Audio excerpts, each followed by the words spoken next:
안녕하세요. 크리스마스 페이지입니다. 오늘 읽어드릴 책은 카프카 단편집 변신입니다. 어느 날 아침 그레고르 잠자가 불안한 꿈에서 깨어났을 때 그는 자신이 침대 속에 한 마리의 커다란 해충으로 변해 있는 것을 발견했다. 그는 갑옷처럼 딱딱한 등을 대고 누워 있었는데 머리를 약간 쳐들면 반원으로 된 갈색의 배가 활 모양의 단단한 마디들로 나누어져 있는 것이 보였고 배 위의 이불은 그대로 덮여 있지 못하고 금방이라도 미끄러져 내릴 것만 같았다. 나머지 몸뚱이 크기에 비해 비참할 정도로 가늘하단 다리가 눈앞에서 힘없이 흔들리고 있었다. 어찌된 일일까? 그는 생각했다. 결코 꿈은 아니었다. 약간 좁긴 해도 제대로 된 사람 사는 방이라 할 수 있는 그의 방은 낯익은 4개의 벽으로 둘러싸여 있었다.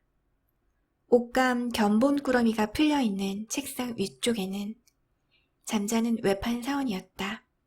그가 얼마 전에 화보 잡지에서 오련의 금박으로 된 멋진 액자에 끼워 넣은 그림이 걸려 있었다. 그 그림은 한 숙녀의 초상화였는데 그녀는 모피 모자를 쓰고 모피 목도리를 두른 채 꼿꼿이 앉아 팔목까지 오는 무거운 모피 토시를 바라보고 있는 사람에게 쳐들고 있었다. 그레고르는 창 쪽으로 눈길을 돌렸다. 흐린 날씨가 창턱 함석 위로 빗방울 떨어지는 소리가 들렸다. 그를 온통 우울하게 만들었다. 좀 더 잠을 청해 이런 어리석은 일을 잊도록 하자고 그는 생각했다. 그러나 전혀 그럴 수가 없었다. 그는 오른쪽으로 누워 자는 습관이 있었는데 지금 상태로는 그렇게 누울 수가 없기 때문이었다. 아무리 애를 써서 오른쪽으로 돌리려고 해도 자꾸만 나둥그러졌다. 그는 100번쯤이나 그렇게 했으며 허우적거리는 다리를 보지 않으려고 눈을 감았다. 옆구리에 전에는 없었던 가볍고 무딘 통증을 느끼기 시작하자 그는 그 짓을 그만두었다. 아, 이렇게도 힘든 직업을 택하다니. 매일같이 출장이다. 이 일은 회사에서 하는 실질적인 일보다 훨씬 더 신경을 자극시킨다. 게다가 여행하는 고역이 있고 기차 연결에 대해 늘 걱정해야 하며 식사는 불규칙적이면서 나쁘고 대하는 사람들은 항상 바뀌고 따라서 그들과의 인간관계는 절대로 지속적일 수 없으며 또한 진실한 것일 수도 없다.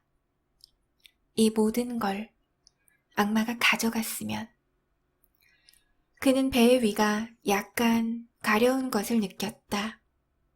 머리를 더 잘 쳐들기 위해서 그는 드러누운 채 몸을 서서히 침대 기둥 가까이로 밀었다. 그는 가려운 곳을 찾았으나 작은 흰 반점만이 보였고 그게 무엇인지 알 수가 없었다.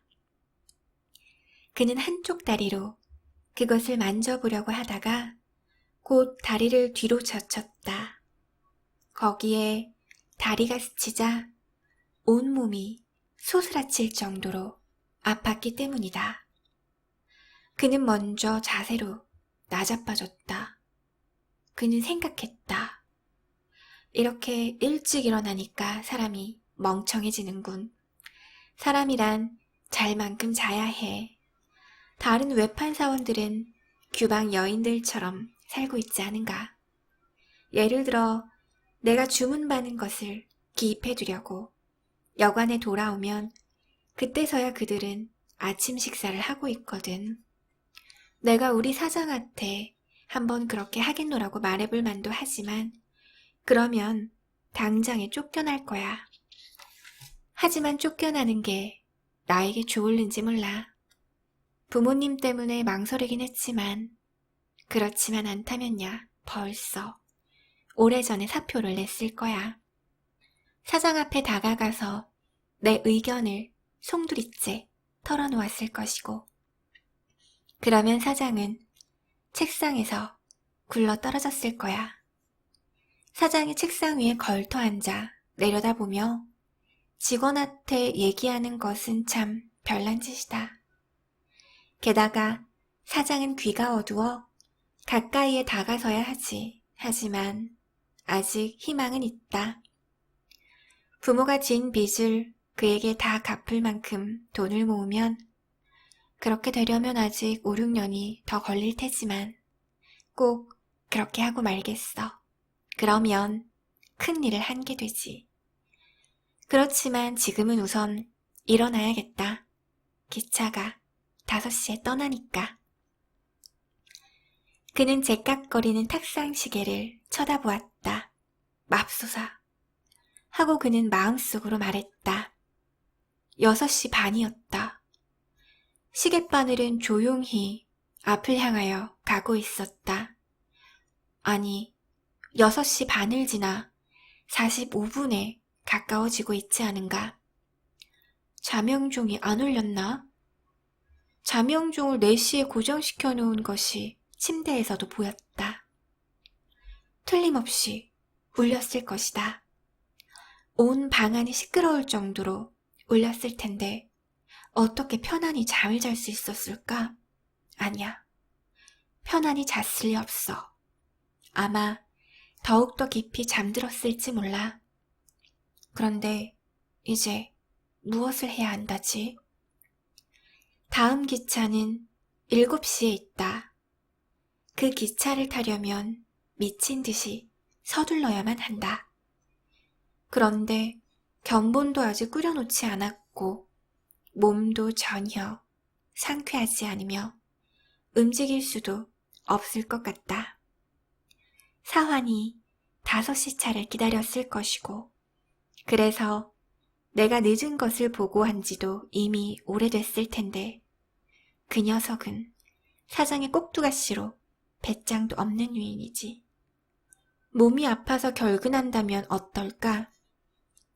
그렇지만 그것은 너무나 괴로운 일이며 너무나 의심받기 쉬운 일이다.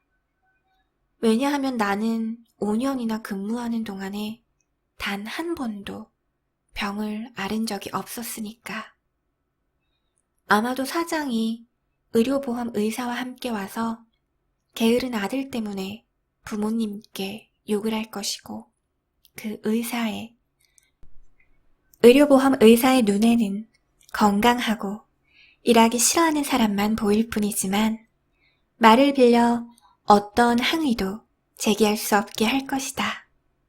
그럴 경우에 사장이 틀렸다고 말할 수 있을까?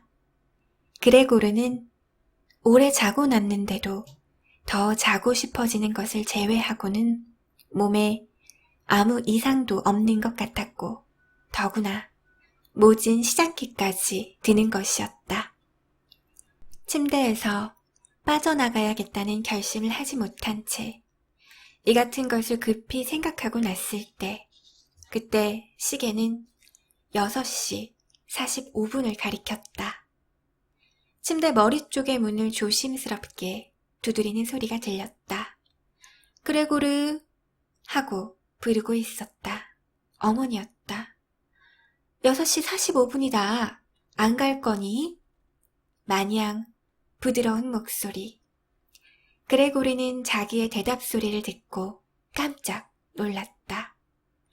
그 대답 소리는 틀림없이 자기 목소리였는데 거기엔 저음 같기도 한 어떤 억제할 수 없는 고통스러운 찍찍하는 소리가 섞여 있었다. 그 찍찍거리는 소리는 하고 있는 말을 다만 처음 순간만 명료하게 할 뿐 그 여우는 분명치 않아서 상대방이 똑바로 알아들었는지 알 수 없었다. 그레고르는 충분한 대답을 하고 모든 것을 설명하려 했지만 그런 상태에 있었기 때문에 그저 네, 고마워요, 어머니. 지금 일어나고 있어요. 라고 말하는 걸로 그쳤다.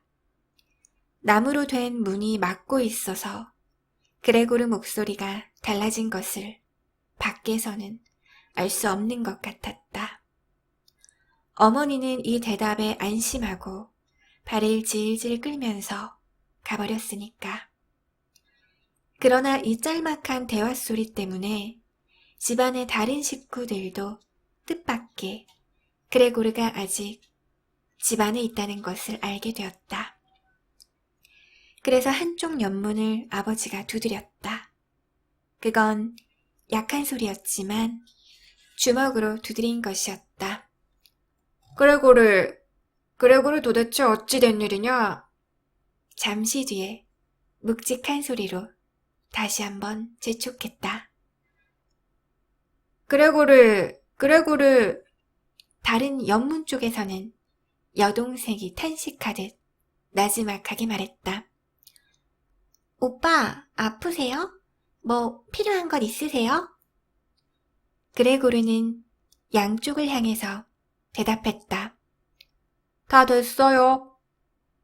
그는 아주 조심스럽게 발음을 하고 단어 마다에 긴 간격을 두어 자기 음성에서 수상한 것이 없도록 애썼다.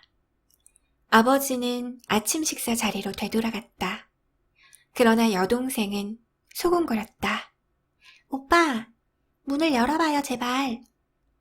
그러나 그레고르는 문을 열 생각을 전혀 하지 않고 여행 때나 집에서나 밤에 문을 잠그는 습관을 고맙게 여기고 있었다.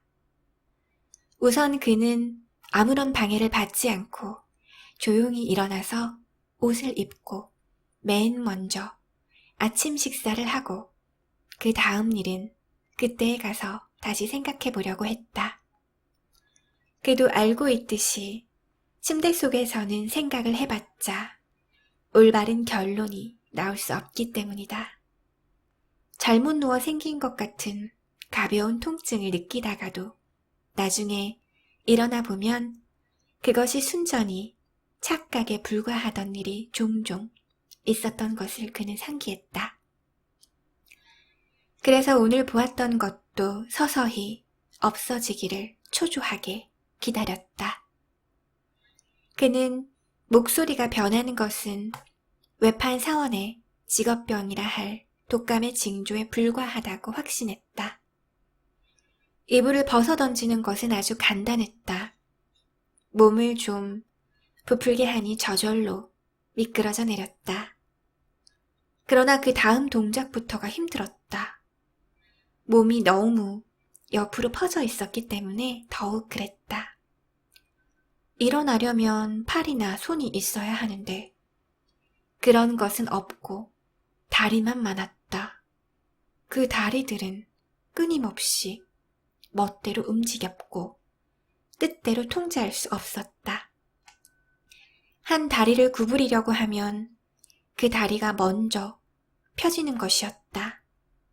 한 다리를 자기가 원하는 대로 간신히 해놓아도 그 사이에 다른 다리들이 제멋대로 아프게 요란스레 움직이고 있는 것이었다. 이렇게 쓸데없이 침대 속에 있어서는 안 되겠어. 그레고르가 혼잣말을 했다.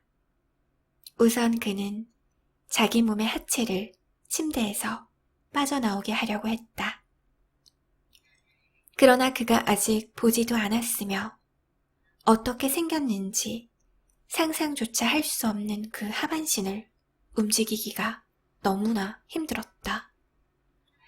그래서 천천히 움직였다. 마침내는 화가 나서 온 힘을 다해서 몸을 마구 앞으로 내밀었지만 방향을 잘못 잡아서 침대 기둥의 아랫부분에 모질게 부딪혔다. 그로 인한 심한 통증은 그는 자기 몸의 하체가 현재 가장 예민한 부분인 것을 알게 되었다. 그래서 그는 먼저 몸의 상체를 침대에서 빠져나오게 하려고 조심스럽게 고개를 침대 가장자리 쪽으로 돌렸다. 이렇게 하는 것은 쉬웠다. 체구는 넓고 무거웠지만 머리가 움직이는 방향으로 서서히 따라 움직였다.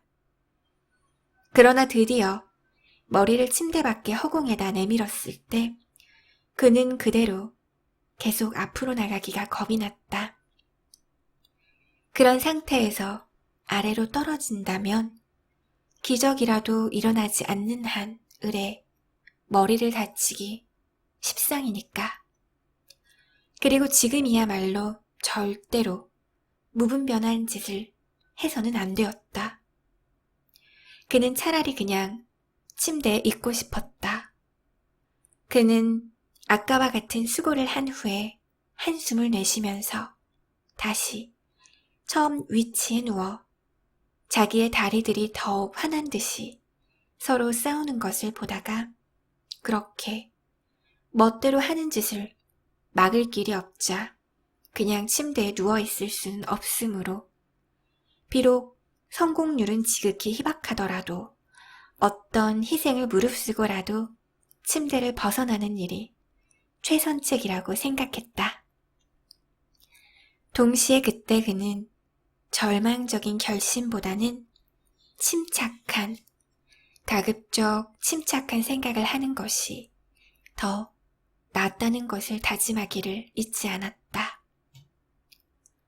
그런 순간에 눈을 되도록 예리하게 하여 창문 쪽을 쳐다보았는데 불행하게도 좁은 거리의 건너편까지 가리고 있는 안개만 보게 되어 자신감도 위안도 얻지 못했다. 벌써 7시로군. 자명종이 또 울리는 소리를 듣고서 그가 중얼거렸다. 7시인데도 여태껏 저렇게 안개가 끼어있구나. 잠시 그는 완전한 적막 속에서 모든 것이 현실적이며 정상적인 모습을 되찾기를 기대하는 것처럼 잠자코 가볍게 숨을 쉬면서 누워 있었다. 그러다가 그는 중얼거렸다.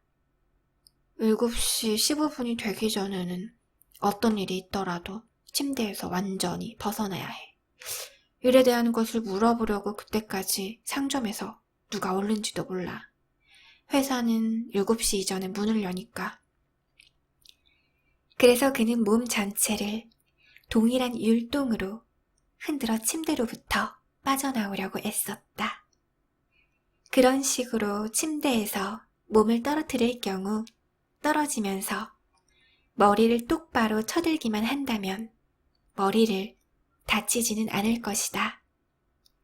등은 단단한 것 같으니까 양탄자 위로 떨어져도 아무렇지도 않을 것이다. 가장 염려스러운 것은 떨어질 때 을에 생길 요란한 소리였다. 그런 소리가 나면 문 뒤에 있을 식구들을 놀라게 하진 않더라도 걱정을 끼칠 것이다. 그러나 그런 모험을 해보는 수밖에 없었다. 그레고르가 몸을 반쯤 침대 밖으로 나오게 했을 때 새로운 방법의 동작은 힘들다기보다는 오히려 무슨 장난 같았다. 그저 간헐적으로 몸을 흔들기만 하면 되었다. 누군가 도와주기만 하면 모든 것이 간단히 끝나리라는 생각이 들었다. 힘센 사람 2명만 있어도 그는 아버지와 하녀를 생각했다. 충분할 것 같았다. 그들이 자신의 둥구스름한 등 아래로 팔을 집어넣어 침대에서 자신을 빼내고 그대로 든 채 몸을 아래로 굽힌 다음 자신이 방바닥 위에서 몸을 뒤칠 때까지 조심스럽게 잡아주기만 하면 될 것 같았다. 그 다음엔 자그마한 다리들이 재구실을 해야 할 것이다. 그렇다면 문이 잠겨 있는 것도 무시하고 도와달라고 소리치는 것이 나을까? 공경에 빠져 있으면서도 그런 생각은 그에게 고소를 금치 못하게 하는 것이었다. 이제 그는 세게 흔들면 몸의 균형을 잡을 수 없을 정도에 이르렀다. 게다가 그는 곧 최종 결단을 내려야 했다. 5분만 있으면 7시 15분이 되기 때문이었다. 그때 현관에서 벨이 울렸다. 회사에서 누군가 온 모양이군. 그는 그렇게 생각하자 몸이 굳어졌다. 그런데도 다리는 더욱 요란하게 춤을 추고 있었다. 한순간 조용해졌다. 문을 안 여는데 하고 그레고르는 중얼거리며 엉뚱한 희망에 사로잡혔다. 그러나 잠시 후 여느 때처럼 하녀가 확고한 걸음으로 나가서 문을 열었다. 그레고르는 방문객의 첫마디 인사말만으로 그게 누구인지 알 수 있었다. 지배인이 몸소 왔던 것이다. 왜 나는 조금만 늦어도 굉장한 의심을 사는 그런 회사에 다니는 신세일까? 직원 모두가 건달이란 말인가?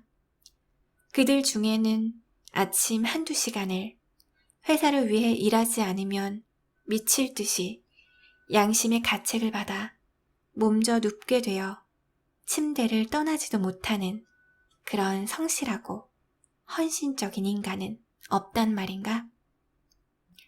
견습사원을 보내 물어보게 해도 뭘 물어보는 게 필요하다면 충분하지 않은가? 지배인이 직접 와서 이 수상한 사건은 오직 지배인만이 조사할 수 있는 것이라고 온 가족에게까지, 죄 없는 가족들에게까지 알려야 한단 말인가? 온전한 결단에서라기보다는 오히려 이런 생각에서 비롯된 흥분에서 그레고르는 온 힘을 다해 침대에서 뛰어내렸다. 떨어지는 소리가 크게 났다. 그렇지만 굉장한 소리는 아니었다. 양탄자 때문에 떨어지는 소리가 좀 약해졌다. 그리고 등은 그레고르가 생각했던 것보다는 탄력이 있었다. 그래서 주의를 끌만한 요란한 소리는 나지 않았다. 단지 머리를 충분히 조심스럽게 들지 않은 관계로 부딪혔을 뿐이다. 그는 화가 나고 아파서 머리를 양탄자에 문질렀다. 저 안에서 뭐가 떨어졌는데요? 지배인이 왼쪽 옆방에서 말했다. 그레고르는 오늘 자기한테 일어난 일과 흡사한 일이 지배인에게도 언젠가는 일어나지 않을까 생각해 보았다. 그럴 가능성이 있다는 것은 부인할 수 없었다. 그러나 그런 생각에 대해서 거친 대답이라도 해주는 듯이 지배인은 옆방에서 몇 발짝 또박또박 걸으면서 에나멜 구두에서 삐걱삐걱 하는 소리를 냈다. 오른쪽 옆방에서는 그레고르에게 바깥 사정을 알려주기 위해서 여동생이 소근거렸다. 오빠, 지배인이 오셨어요. 알아. 그레고르는 혼자 중얼거렸다. 그러나 그는 여동생이 알아들을 만큼 큰 소리는 감히 낼 수 없었다. 그레고르, 왼쪽 옆방에서 아버지가 말했다. 지배인님께서 오셔서 언제니가 새벽 차로 출발하지 않았느냐고 물으신다. 뭐라고 말씀드려야 할지 잘 모르겠구나. 그분께서는 너와 개인적으로 말씀하고 싶어 하신다. 그러니 문을 좀 열어라. 그분은 방이 지저분한 것을 용서해 주실 거다. 이때 지배인이 다정하게 말을 건넸다. 안녕하십니까, 잠자씨. 아버지는 계속 문에 대고 얘기를 하고 있었는데 그러는 동안에 어머니가 지배인에게 말했다. 그 애는 몸이 편치 않아요. 정말입니다, 지배인님. 그렇지 않고서야 기차를 놓칠 리가 없지요. 그 애는 머릿속에 회사 일밖에 없어요. 저녁에도 외출하는 일이 없어서 제가 오히려 화가 날 지경이에요.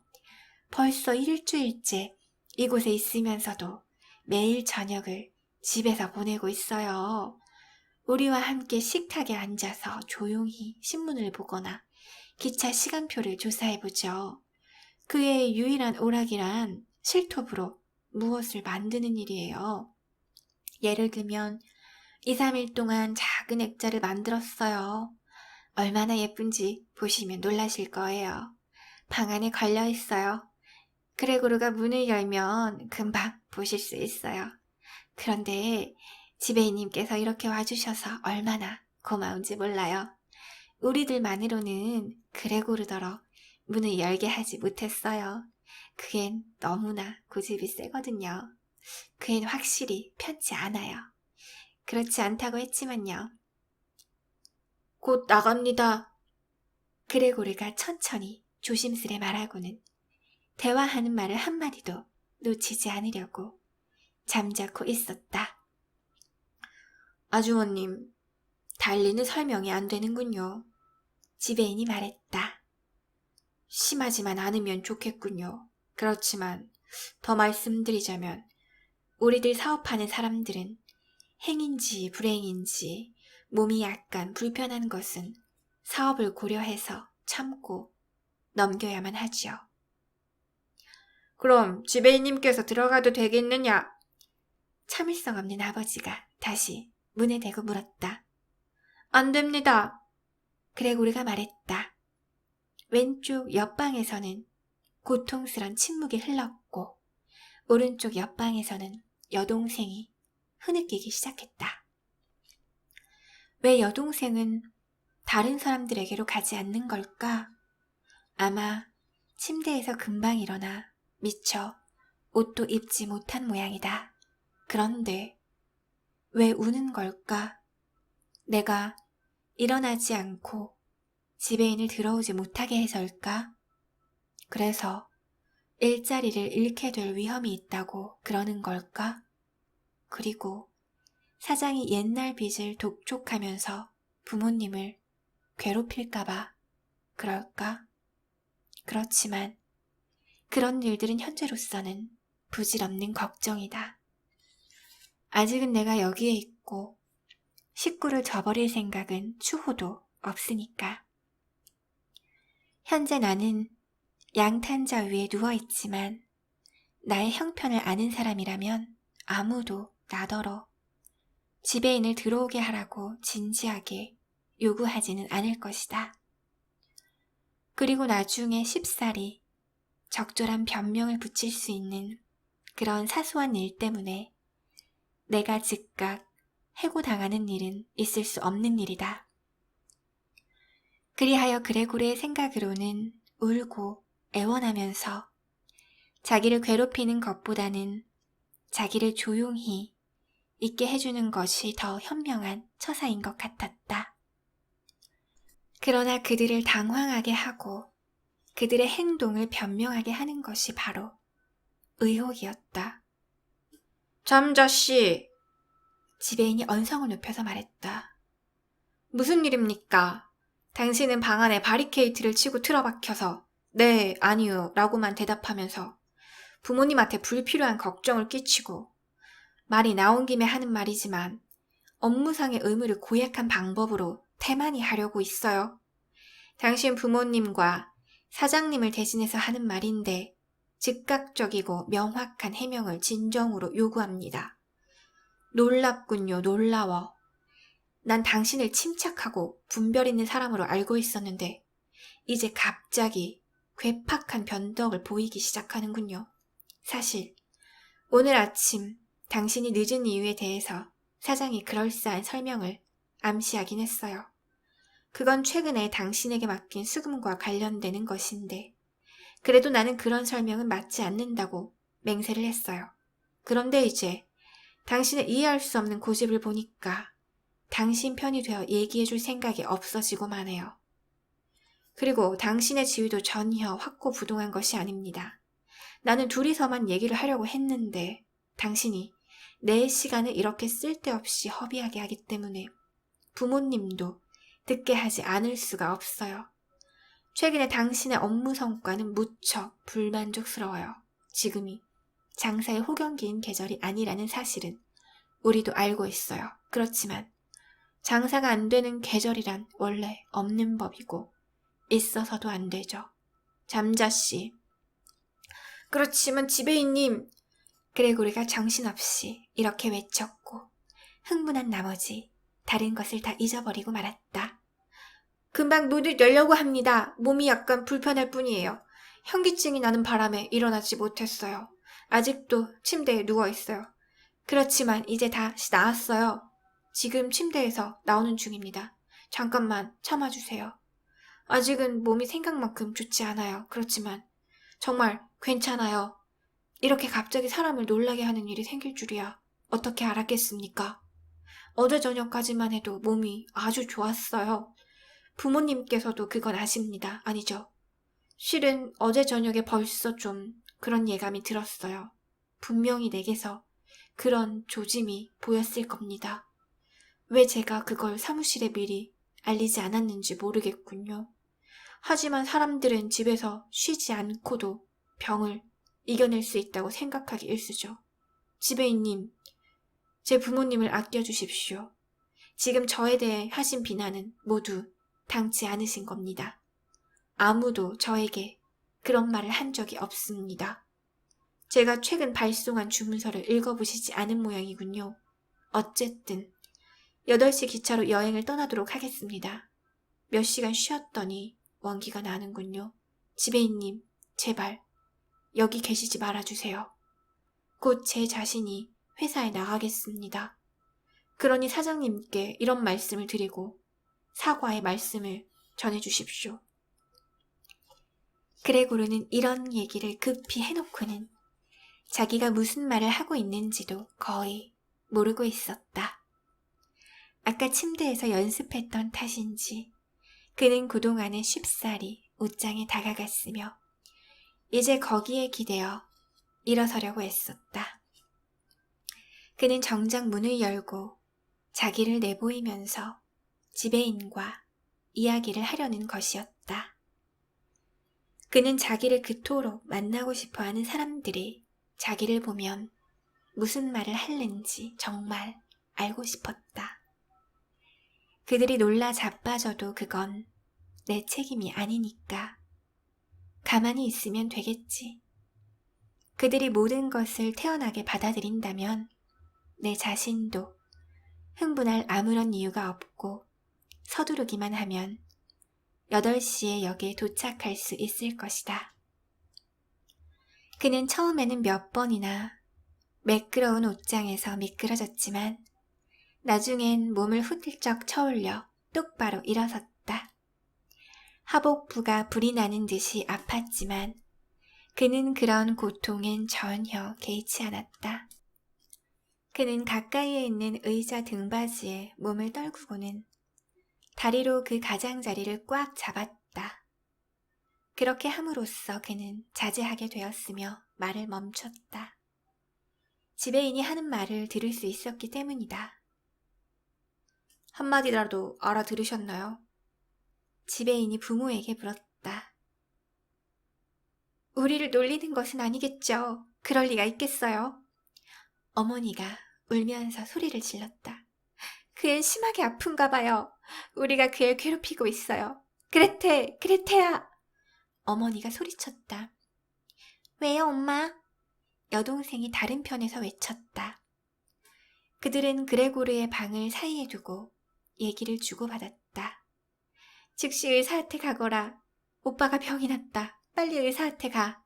너 방금 그레고르가 말하는 소리를 들었니? 그건 동물의 목소리였습니다. 지배인은 어머니의 외침 소리와 대조적으로 낮은 소리로 말했다. 안나야! 아버지가 현관 방을 향해 부엌에다 대고 소리치면서 손뼉을 쳤다. 열쇠공을 불러오너라. 그러자 두 처녀는 치마를 끌면서 현관방으로 달려가서 여동생이 어떻게 저렇게 빨리 옷을 입었을까? 현관문을 확 열었다. 문을 닫는 소리는 들리지 않았다. 큰 사고가 벌어진 집에서처럼 그들은 문을 활짝 열어놓고 간 모양이다.